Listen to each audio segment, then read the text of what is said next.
من رها بودم روی شونه باد،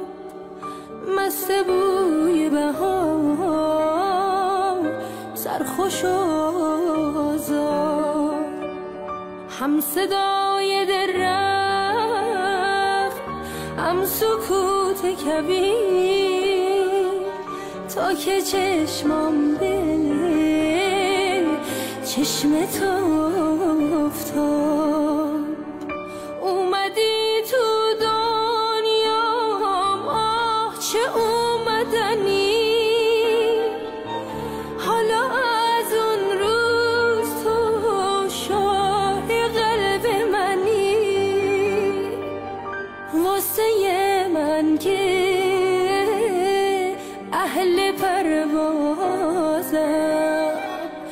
توی کوه بلند واسه پر زدنی، واسه من که اهل پروازم، توی کوه بلند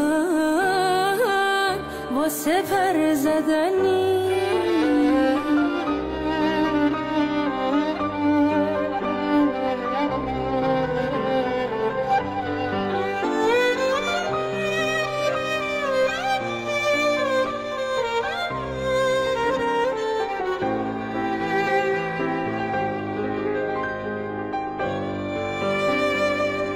هر نفس با تو میرسم تا عشق، عاشقی یعنی یا جنون یا عشق، مثل عکس ما رو تن دریا، تو رو میبینم در خودم با عشق، منم اون موجی که با تو آرومه، همه جا تصویری از تو معلومه، ضربانی که از دلم پر زد، روی آغوشت به عشق محکومه، ضربانی که از دلم پر زد، روی آغوشت به عشق محکومه.